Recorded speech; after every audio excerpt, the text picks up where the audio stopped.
I am bored. Now, there are a lot of things that I like to do when I'm bored. I like to play video games. I like to eat snacks.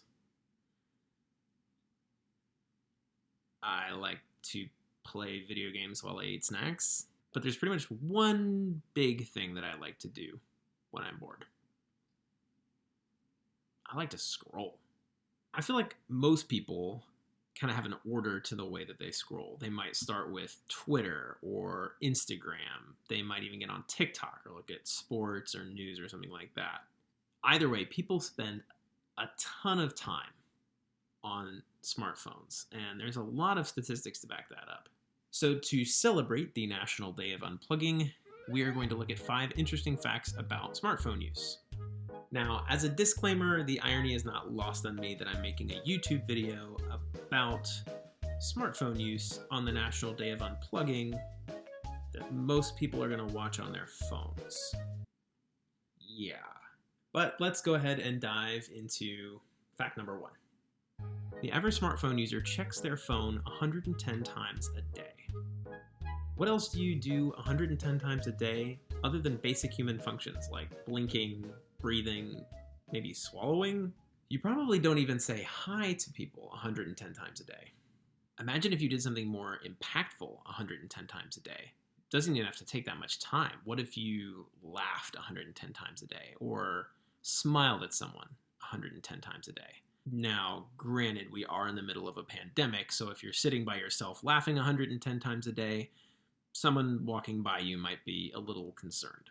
And you'd have to see 110 people to smile at them, and you'd have to not be wearing a mask. But regardless of the logistical difficulties, what a world it would be if we did something other than look at our phones 110 times a day. And by the way, that 110 times per day adds up to an average of 3.5 hours a day of smartphone use. And that's not even fact number 2.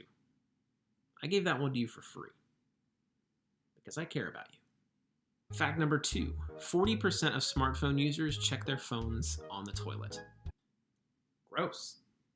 If you're watching this with other people, look to your left and look to your right. Chances are one of these people checks their phone while taking care of business. And if you aren't watching this with someone, there's a 40% chance that you do.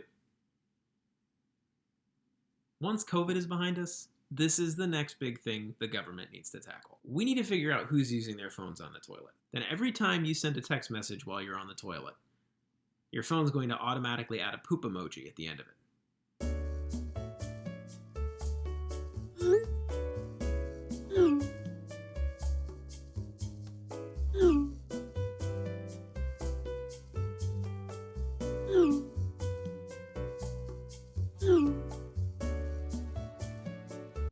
Yeah, try explaining that away.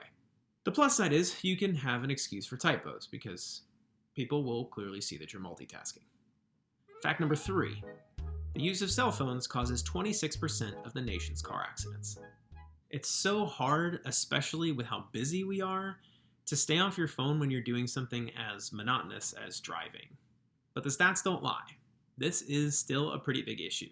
There are over 6 million car accidents every year in the US alone. That means that over 1.5 million car accidents could have been avoided if people weren't on their phones while driving. And if that doesn't make you think, how about this? 6% of car accidents involve the death of at least one person, which means that last year, at least 90,000 people died in car accidents because someone was using their phone. Fact number 4, 61% of smartphone users keep their phone on at night and either in or next to their bed.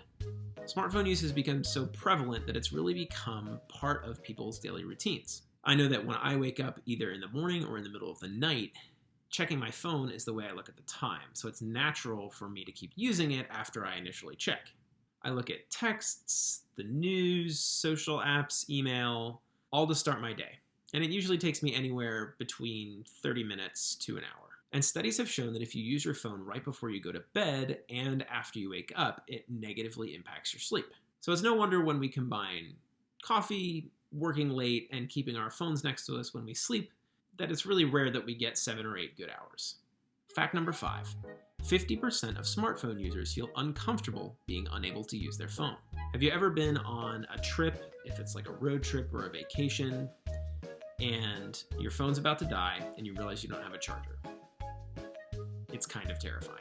We've grown pretty dependent on our phones for some pretty basic stuff, like how to get directions or even knowing where to eat. I remember recently, cell service was down for a large provider for an entire day in all of Kentucky. I was at my in-laws' house and my family and I had to drive home that night, and I remember thinking, what if I have to call somebody? The thing is, it was a 15-minute drive that I had made at least 200 times before. And I was worried because I was going to be without cell phone service until I reached my Wi-Fi at home. It was like Wi-Fi spots were the oasis, and in between were just vast wastelands with unknown dangers. I'm not saying it was a completely unfounded fear, but it made me think about how much I rely on tech. So many decisions that we make throughout the day are informed by information that we access on our phones. So being unable to use it makes you feel like you can't make those decisions. And in turn, it makes you feel pretty powerless.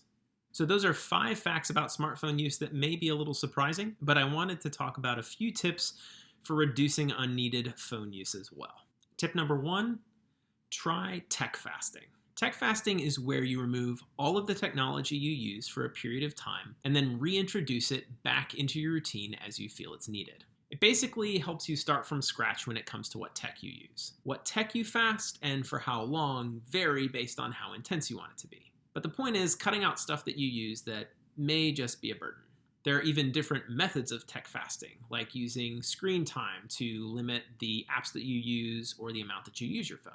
You can even commit to making certain areas of your life tech-free, like when you eat, or hanging out with friends, or bedtime, or, yes, even going to the bathroom. Tip number 2, make tech changes with your friends.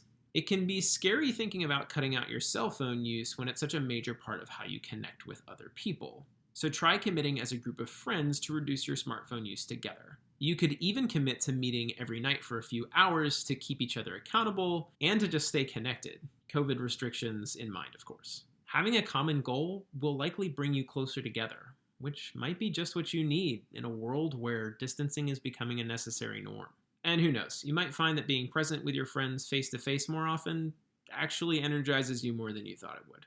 Tip number 3, be okay not knowing everything. It's so easy to go to our phones for information, but what if we just sat in the not knowing instead of running to Google all the time? What time does The Bachelor start tonight? How many cups are in a quart? How old is Taylor Swift? 31. Is Taylor Swift single? Plus, the less you look up on your phone just for the sake of it, the less you're going to end up going down those research rabbit holes. Just going to check the score of the game real quick. Wow. The Lakers are crushing it. Huh. The Lakers were founded in Minneapolis. Oh, look at that. The Mall of America is in Minneapolis. No kidding. 6 hours later. That guy from The Greatest Showman used to be a gym teacher? What? So there you go. 3 tips to keep you from becoming one of the statistics of overusing smartphones. Hopefully this sparked your mind a bit. As a reference, these statistics come from New Theory magazine's article, Stats Prove How Addicted We Really Are to Our Cell Phones, and It's Even Scarier Than We Thought. Link in the description. Thanks for watching, and happy unplugging.